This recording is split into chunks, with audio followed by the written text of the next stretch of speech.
नमस्कार, prime time में हाजिर हैं। बिहार में इस साल 12वीं बोर्ड के नतीजों में सिर्फ 35% छात्र पास हुए और 65% फेल। ये वो आंकड़ा है जो राज्य के भविष्य को आंकता है। बांका के HKV स्कूल के 80% बच्चे फेल हुए। पास के राजपुर गांव के सभी 55 छात्र फेल हो गए। तो सरकार के स्कूलों में सुधार के दावों के बावजूद इतनी बुरी हालत कैसे हुई? सरकार का बचाव में कहना है कि पिछले साल के नकल और घोटालों के बाद इस साल सख्ती बरती गई। इस साल वो बदनाम करने वाली नकल करती हुई तस्वीरें नहीं देखने को मिली। कड़ी निगरानी के बीच इस बार इम्तिहान हुए। CCTV कैमरे लगे तो इम्तिहान सेंटर से पहले छात्रों की फ्रिस्किंग हुई। उत्तर पत्रिकाओं में बार कोड लगाए गए। मुख्यमंत्री नीतीश कुमार ने कहा है कि इंटर के किस प्रकार की गड़बड़ी इस बार नहीं हुई है, ये एक सकारात्मक पहलू है। लेकिन फिर सवाल ये कि इस साल के नतीजों पर भी उठ रहे हैं। जो छात्र 12वीं पास नहीं कर पाए लेकिन IIT JEE पास कर गए। नतीजे आने के बाद राज्य की सड़कों पर छात्रों का प्रदर्शन हुआ। सरकार को आश्वासन देना पड़ा कि 1 महीने में दोबारा जांच हो जाएगी। तो सवाल ये कि पेपर की जांच कैसे हुई? नीतीश कुमार सरकार के इस साल बजट का 20% शिक्षा के लिए आवंटित किया है। उन्होंने इस साल के लिए 25,000 करोड़ दिए गए शिक्षा को। शिक्षा का बजट 2005-2006 में 4,261 करोड़ था, तो इस साल 2016-17 के लिए 21,897 करोड़। जानकारों का कहना है कि सरकार ने इस साल आत्ममंथन कर सुधार के कदम उठाए। जिस प्रकार 1970 में केदार पांडे और 1980 में बिंदेश्वरी दुबे ने उठाए थे, जिसके बाद भी नतीजों में भारी गिरावट देखी गई थी।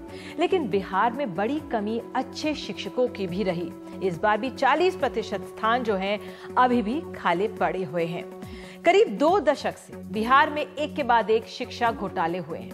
1995 के B.Ed डिग्री घोटाले में 2 से 2.5 लाख में B.Ed डिग्री बांटी गई थी। 6 FIR हुई। इस मामले में तब के शिक्षा मंत्री जयप्रकाश नारायण यादव को 2000 में जेल जाना पड़ा था, जबकि तब के शिक्षा राज्य मंत्री जीतन राम मांझी को अग्रिम जमानत मिली थी। 25 नवंबर 2005 में NDA की पहली सरकार में मांझी ने शपथ ली, लेकिन पिछले दाग पर इस्तीफा देना पड़ा था। 2002 के मेडिकल प्रवेश परीक्षा पेपर लीक मामले में 22 नवंबर 2003 को दिल्ली से डॉक्टर रंजीत उर्फ सुमन कुमार सिंह को CBI ने गिरफ्तार किया। मुंबई में प्रिंटिंग प्रेस से पेपर लीक कराया जाता था। मामला भी चल रहा है। शिक्षकों की बहाली पर पटना हाईकोर्ट ने 29 अप्रैल 2015 को जांच के आदेश दिए। 2011 से 2013 के बीच 94,000 शिक्षकों की बहाली के लिए वैकेंसी निकाली गई। 40,000 फर्जी सर्टिफिकेट जांच के दायरे में आए। 3,000 शिक्षकों से इस्तीफा लिया जा चुका है। पिछले साल ही विद्यालय परीक्षा समिति के अध्यक्ष लालकेश्वर प्रसाद जेल में हैं। उनकी पत्नी और पूर्व विधायक उषा सिन्हा जेल से बाहर है और जो मास्टरमाइंड है बच्चा राय, उस पर आरोप गठन की प्रक्रिया चल रही है। इस वर्ष के BSSC पर्चा लीक मामले में आयोग के सचिव परमेश्वर राम और अध्यक्ष एक IAS अधिकारी सुधीर कुमार को गिरफ्तार किया जा चुका है। तो घोटाला के अलावा शिक्षा का स्तर पड़ोस के राज्यों से भी खराब है। बिहार में अगर 35.2% छात्र 12वीं बोर्ड में पास हुए, तो झारखंड में 12वीं में 52.36% पास हुए। छत्तीसगढ़ में 73.43%। मध्य प्रदेश में इस साल 58% ही पास हुए। मसला शिक्षा के प्रति रुख का भी है। 2015 की केंद्र की एक रिपोर्ट के अनुसार राज्य ने उच्च शिक्षा को भी नजरअंदाज किया है। देश भर में बिहार में सबसे कम कॉलेज हैं। 2013-14 में मानव संसाधन मंत्रालय की रिपोर्ट के अनुसार बिहार में 6 कॉलेज हैं 1 लाख छात्रों के लिए, जिनकी उम्र 18 से 23 साल के बीच है, और देश का औसत 26 कॉलेजों का है। बगल के राज्य झारखंड भी बेहतर है, वहां पर 7 कॉलेज हैं प्रति लाख। तो प्राइम टाइम में आज समझेंगे क्यों शिक्षा की इतनी खस्ता हालत है बिहार में। चाणक्य, आर्यभट्ट की और नालंदा और विक्रमशिला की भूमि में विद्या का ये हाल क्यों हुआ? क्या हमारे छात्र वोट बैंक नहीं हैं? क्या राजनीति के मुद्दों में शिक्षा वोट नहीं दिला पाता है? शिक्षा माफिया किस तरह से चल रहा है बिहार में? इस हाल के लिए कौन जिम्मेदार है? सरकार, छात्र, शिक्षक या अभिभावक? तो आइए बढ़ते हैं आगे और हमारे साथ खास मेहमान आज जुड़ चुके हैं प्राइम टाइम में। आनंद कुमार संस्थापक हैं सुपर 30 के। केसी त्यागी महासचिव जेडीयू के और राकेश सिन्हा आरएसएस के चिंतक हमारे साथ मौजूद हैं। आनंद कुमार, मैं आपसे शुरुआत करना चाहूंगी क्योंकि आप बिहार की शिक्षा का एक वो दूसरा रूप है जिसपे सब गर्व महसूस करते हैं। आप उस तरह के छात्रों को देश के सामने लाते हैं, आईआईटी जैसे इंस्टीट्यूशंस में वो कामयाब होते हैं और किस तरह के हालात से, परिवेश से वो छात्र आते हैं वो हम सबके सामने हैं। सबसे पहले मैं आपसे जानना चाहूंगी, क्या हाल है, किस तरह से यह हाल हुआ बिहार की शिक्षा व्यवस्था का? हमारी समझ से जो बातें सामने आती है वो है शिक्षकों की क्वालिटी की। सरकार चाहती है कि शिक्षा व्यवस्था सुधरे, लेकिन जो पिछले कई सालों में बहालियां हुई हैं वो बीएड की डिग्री पर हुई है। अब जरूरत इस बात की है कि अब जो बहालियां हो वो परीक्षा के आधार पर हो और साथ साथ जो अभी शिक्षक है उनका भी टेस्ट लिया जाए और जो उसमें कारगर हो उन्हीं को आगे पढ़ाने का मौका दिया जाए। देखिए, इस बार जो घटना घटी, हमारे समझ से सरकार ने प्रयास किया कि परीक्षा सख्त हो, लेकिन परीक्षा सख्त होने के बाद पढ़ाई की स्थिति उतनी अच्छी नहीं थी और यही कारण रहा है कि बच्चे अच्छा नहीं कर पाए, जो कि बच्चों में हतोत्साह का एक कारण बना। मेरी समझ से सरकार को इस पर सीरियस होना चाहिए और एजुकेशन को ठीक करने के लिए शिक्षक बैंक को मजबूत करना चाहिए। शिक्षक बैंक को मजबूत करना चाहिए।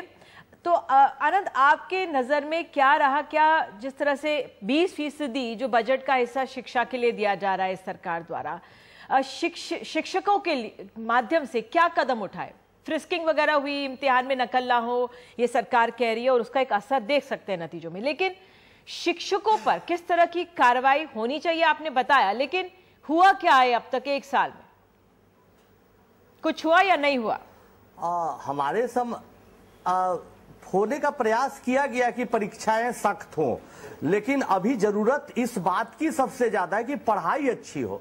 जब पढ़ाई अच्छी होगी तो परीक्षाएं में बच्चे अच्छा करेंगे। सख्त हो परीक्षा या जैसी भी हालात में परीक्षा ली जाए बच्चा अच्छा करेंगे, तो इसकी जरूरत है अभी बिहार में कि शिक्षा व्यवस्था में शिक्षकों को ट्रेन किया जाए। और हम तो इस बात के लिए बहुत आश्चर्यचकित होते हैं कि सरकार इतनी खर्च करती है, उन शिक्षकों के भी आत्म स्वाभिमान को उनको भी जगाना होगा कि हमें सरकार इतना पैसा दे रही है, हमारे पीछे बिहार का भविष्य है और क्यों नहीं मुझे अपनी पूरी ताकत से लगाकर पूरी तैयारी के साथ क्लासरूम में जाना चाहिए और बच्चों का भविष्य संवारना चाहिए। ठीक है, केसी त्यागी जी, आप क्या कहेंगे इन आंकड़ों पर कि अगर सिर्फ 35% बच्चे हमारे बिहार के पास होते हैं,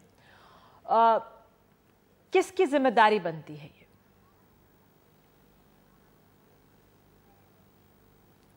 देखिए निधि जी, मैं उत्तर प्रदेश का एक उदाहरण आपको देना चाहता हूं।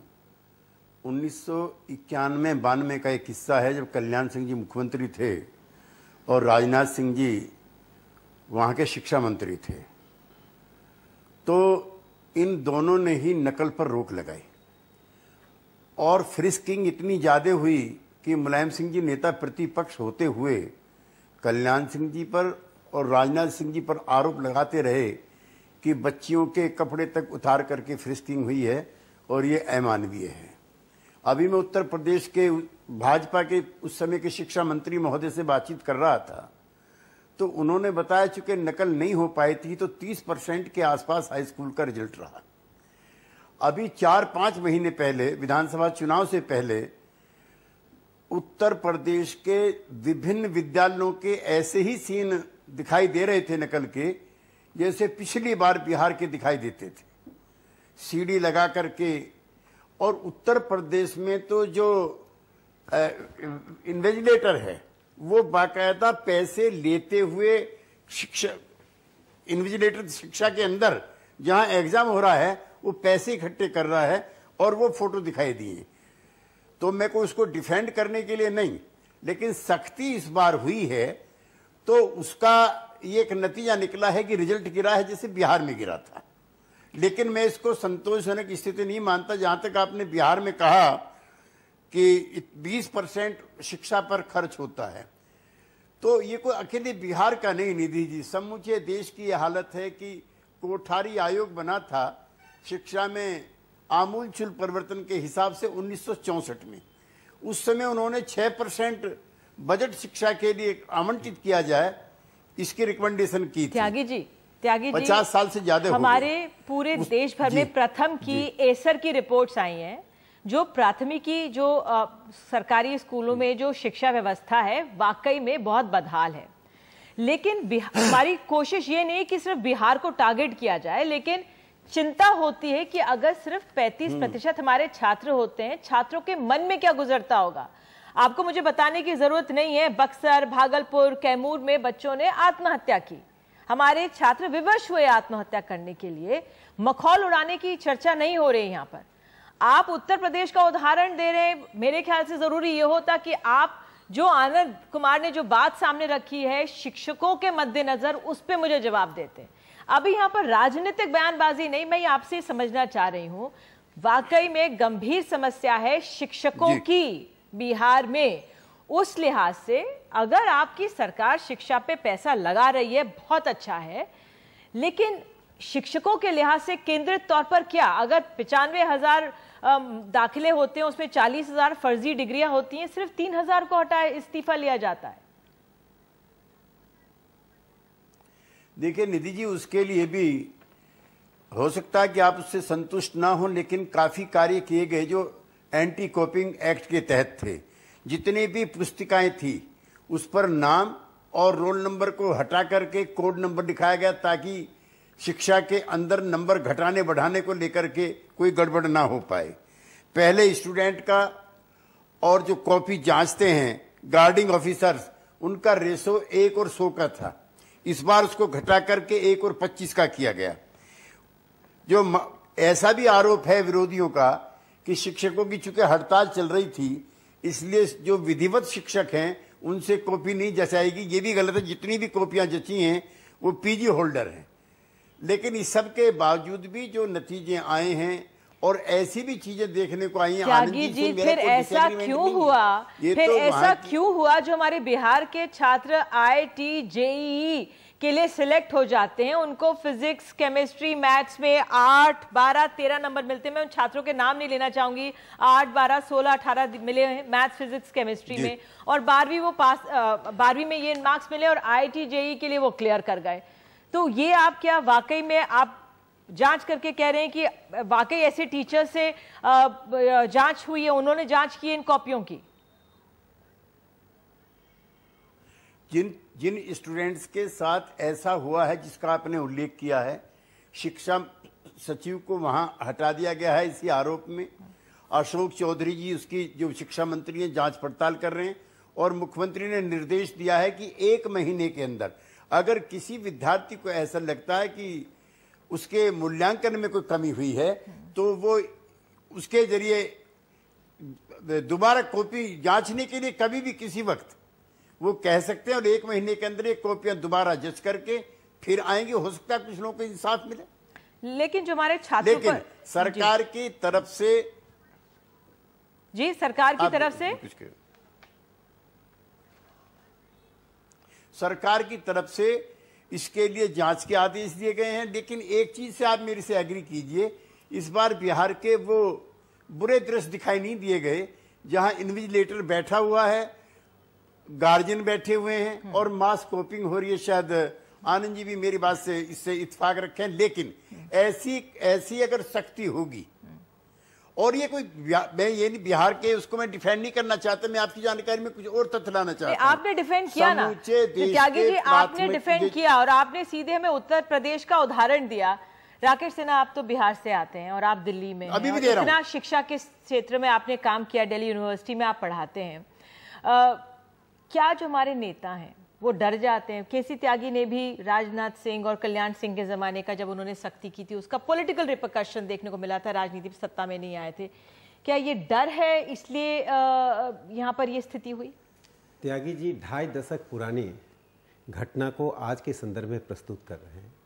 मैं एक बात कहना चाहूँगा निधि जी, ये महज संयोग है कि 1 साल पहले बिहार विद्यालय परीक्षा समिति के परिणामों के बाद मैंने आपके साथ यहीं पर बैठ कर डिबेट किया था, और तब की घटना क्या थी कि जो छात्रा, हाजीपुर की छात्रा थी जो प्रथम आई थी, उसे अपना नाम बोलने नहीं आ रहा था, कौन सा विषय में एग्जाम दिया नहीं दी, वो तो बाई चांस मीडिया ने टॉपर होने के कारण उसको घेरा, उससे बात करनी शुरू की, बात एक्सपोज हुई, बात यहाँ तक पहुँची जिस व्यक्ति का वो विद्यालय था उसे राजनीतिक प्रश्रय था। मैं राजनीति पर एकदम नहीं जाना चाहता। कार्रवाई हुई है मैं सुन लीजिए, उसके कारण से सरकार की इतनी बदनामी हुई, जगहसाई हुई कि सरकार ने एक काम किया, लेकिन यह एक कारण, एक तो अच्छा काम किया, नकल रोका, लेकिन यह जस्टिफिकेशन नहीं हो सकता है कि 35% परिणाम आए। इसका मैं 2 कारण बताता हूं। देखिए, राजनीतिक, ये जो त्यागी जी ने जो कहा उससे कोई असहमति हो ही नहीं सकती है। शिक्षा पर 6% खर्च हो, 8% खर्च हो, कोठारी कमीशन ने क्या कहा। देखिए, जो दिए गए संदर्भ में, दिए गए संसाधनों में आप द बेस्ट क्या कर सकते हैं। आनंद जी वही हैं, उसी संदर्भ में, उसी सामाजिक परिस्थिति में, उसी जातिवाद के ताने बाने में वो छात्रों को पढ़ा रहे, निकाल रहे, ना जातिवाद का असर है ना राजनीति का असर है। उसी राज्य में जब राजनीतिक इच्छा शक्ति का अभाव होता है, और वो क्यों, आपने इंट्रोडक्शन में कह दिया, जो बातें मैं होमवर्क करके लाया था आपने कह दिया कि कौन कौन मंत्री किस किस पिछले 10 साल से क्या इन्वॉल्व थे। बिहार विद्यालय परीक्षा समिति के लोग गिरफ्तार किए गए, सरकार क्रेडिट 8 साल तो आप भी थे नीतीश कुमार के साथ। मैं इसमें भारतीय जनता पार्टी को, जेडीयू को, मैं इसमें नहीं जाना चाहता हूं। मैं राजनीतिक व्यवस्था पर सवाल खड़ा कर रहा हूं कि पिछले 10 सालों में कोई सरकार कहे कि देखो मैंने उसको गिरफ्तार कर लिया, मैंने नकल रोक दी। मैं अब पॉलिटिकल कंपल्शन, क्योंकि मैंने आपसे सवाल पॉलिटिक्स से ही जुड़ा पूछा था, क्योंकि आप लोग भी 8 साल सत्ता में। मैं मूल प्रश्न पर, मैं नहीं था सत्ता में, जो लोग थे उनसे पूछे। मैं 2 बातें कहना चाहता हूं। देखिए, पहली बात कि शिक्षकों की जो क्षमता का विकास, जिसको कहते हैं कैपेसिटी बिल्डिंग, इसका बीएड का एग्जाम क्यों होता है? शिक्षकों की कैपेसिटी देखने के लिए, कैपेसिटी बिल्डिंग करने के लिए।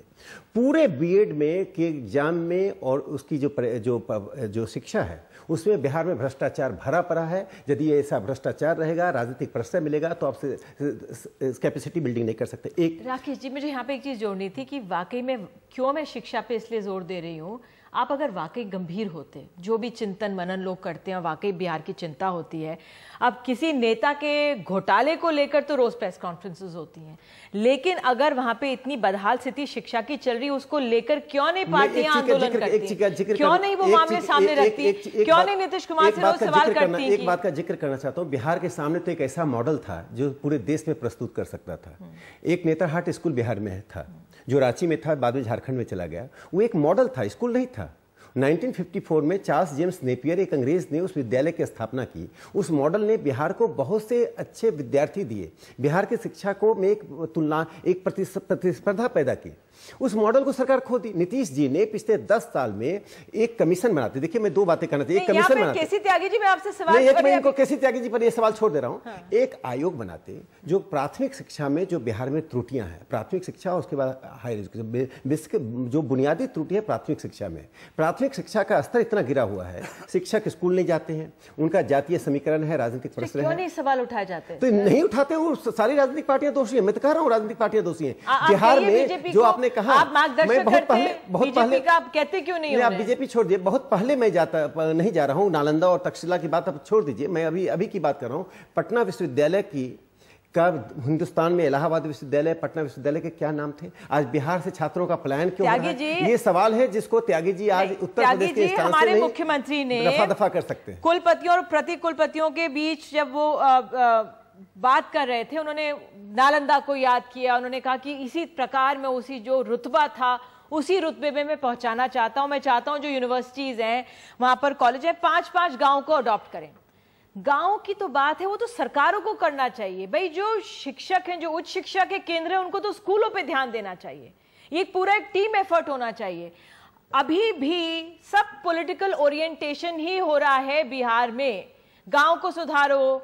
जब शिक्षा, हमारे प्राथमिक बच्चे, छोटे बच्चे वहीं पे स्कूली शिक्षा उनको ठीक से नहीं मिल रही है, फोकस हमारा शिक्षा पे, सरकारी स्कूलों के छोटे बच्चों की शिक्षा पे क्यों नहीं है?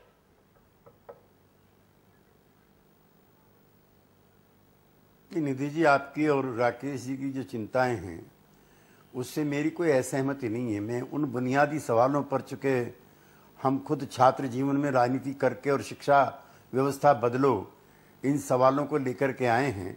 और आज जो बिहार के रिजल्ट आए हैं उससे खाली हम तीनों ही नहीं, हम चारों ही नहीं, बिहार की सरकार भी चिंतित है। मुख्यमंत्री ने शिक्षा जो एजुकेशन सेक्रेटरी हैं उन तक का ट्रांसफर किया है, टास्क फोर्स बना रहे हैं।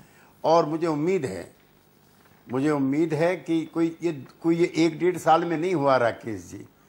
जब अच्छी चीज़ों से आप शामिल होते हो और खराबियों से अपने आप को कहते हो कि आप संघ के साथ हैं, भाजपा के साथ नहीं है। हमारी जो एनडीए की सरकार थी उसने भी काफी काम उस दिशा में करने के प्रयास किए थे। आपको पता है कि एक तरह से एजुकेशन माफिया चलता है बिहार में। आनंद कुमार, मैं आपसे जानना चाहूंगी, ये एजुकेशन माफिया चलता है कि तमाम स्कूल्स खोले हुए हैं, वहां पर छात्रों को अटेंडेंस लेनी नहीं पड़ती और वो सिर्फ एग्जाम से वक्त जाते हैं और फिक्स्ड मनी होता है 10,000 से 20,000 रुपए, ऐसा है क्या? ऐसी घटनाएं होती है, लेकिन ये घटना पूरी देश में हो रही है ऐसी, केवल हम बिहार को नहीं बोले, ऐसी घटनाएं हो रही है। लेकिन प्राइवेट स्कूल्स में ऐसी घटनाएं हो रही है। सरकारी स्कूल पर हम लोगों का फोकस होना चाहिए।